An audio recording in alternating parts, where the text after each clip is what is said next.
आज से ठीक 21 साल पहले 1999 में जब पूरा देश नए साल के जश्न में डूबने की तैयारी कर रहा था, 24 दिसंबर की शाम एक मनहूस खबर लेकर आई।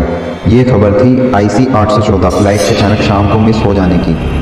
24 दिसंबर शाम 4:30 बजे काठमांडू के त्रिभुवन इंटरनेशनल एयरपोर्ट से इंडियन एयरलाइंस की फ्लाइट संख्या IC 814 नई दिल्ली के लिए रवाना हुई थी। शाम 5 बजे जैसे ही विमान भारतीय वायु क्षेत्र में दाखिल हुआ, अपहरणकर्ताओं ने फ्लाइट को पाकिस्तान ले जाने की मांग रख दी। क्या थी पूरी घटना, आइए जानते हैं। थोड़ी ही देर में दुनिया को पता लग चुका था कि भारतीय विमान हाईजैक किया गया है। शाम 6 बजे विमान अमृतसर में थोड़ी देर के लिए रुक कर लाहौर के लिए रवाना हो गया, लेकिन पाकिस्तानी सरकार से अनुमति के बगैर विमान रात 8:00 यहाँ लाहौर से दुबई के रास्ते होते हुए इंडियन एयरलाइंस का ये अपहृत विमान अगले दिन सुबह के तकरीबन 4:30 बजे अफगानिस्तान में कंधार में लैंड हुआ।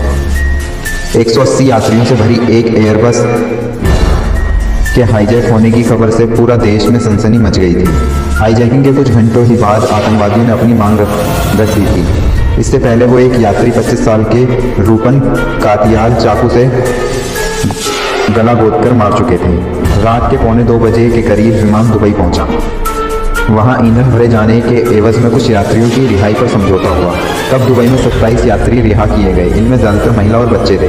इसके एक दिन बाद डायबिटीज के पीड़ित एक व्यक्ति को रिहा कर दिया गया। कंधार में पेट के कैंसर से पीड़ित सिमोन बरार नाम की एक महिला को कंधार में इलाज के लिए सिर्फ 90 मिनट के लिए विमान से बाहर जाने की इजाज़त दी गई थी। हाईजैक से भारत सरकार की मुश्किलें बढ़ रही थी। मीडिया में आ रही खबरें और दबाव बना रही थी। यात्रियों के परिजन विरोध प्रदर्शन कर रहे थे। इन सब के बीच अपहरणकर्ताओं ने अपने 36 आतंकी साथियों की रिहाई के साथ 20 करोड़ अमेरिकी डॉलर की फिरौती की मांग रखी। अपहरणकर्ता एक कश्मीरी अलगाववादी के शव को सौंपे जाने की मांग पर भी अड़े थे। फिर तालिबान के हस्तक्षेप के बाद उन्होंने पैसे और शव की मांग छोड़ दी, लेकिन भारतीय जेलों में बंद आतंकवादियों की रिहाई मांग मनवाने के लिए वो लोग पूरी तरह अड़े हुए थे। पहले लगा कि तालिबान कोई सख्त कदम उठा सकता है, लेकिन बाद में तत्कालीन गृहमंत्री राजनाथ आडवाणी ने कहा कि तालिबान ने ये कहकर सकारात्मक रवैया दिखाया है कि कंधार में कोई रक्तपात नहीं होना चाहिए, नहीं तो वह अपहृत विमान पर धावा बोल देंगे। इससे अपहरणकर्ताओं अपनी मांग से पीछे हटने को मंजूर हुए। हाईजैक हुए विमान में भारतीय यात्री ज्यादा थे, लेकिन इसके अलावा Australia, Belgium, Canada, France, Italy, Japan, Spain और अमेरिका के नागरिक भी इसमें सवार थे। सरकार पर इस घटना का दबाव इस कदर था कि तत्कालीन NDA सरकार को यात्रियों की सुरक्षा सुनिश्चित करने के लिए 3 आतंकियों को कंधार ले जाकर रिहा करना पड़ा। तत्कालीन अटल बिहारी वाजपेयी सरकार में विदेश मंत्री जसवंत सिंह खुद 3 आतंकियों को अपने साथ कंधार ले गए थे। छोड़े गए चरमपंथियों में जैश ए मोहम्मद के प्रमुख मौलाना मसूद अजहर,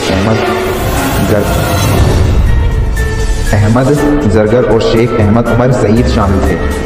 कंधार हाईजैक कांड में आतंकियों के सामने झुकने के लिए अटल बिहारी वाजपेयी सरकार की आज भी आलोचना होती है, या यूं कहें कंधार हाईजैकिंग आज भी वाजपेयी सरकार की सबसे दुखी राज है। लेकिन ये वो समय था जब सरकार के सामने कोई रास्ता नहीं नजर आ रहा था।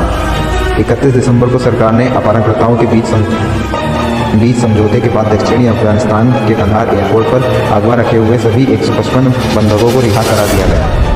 कंधार कांड के वो 8 दिन आज भी एक बुरे दौर के तौर पर याद किए जाते हैं। तब न सिर्फ अपहृत परिवारों के लोग बल्कि पूरे देश की धड़कनें टीवी पर अटकी निगाहें हर पल मुसीबत में फंसी जिंदगियों की सलामती की दुआ कर रही हैं।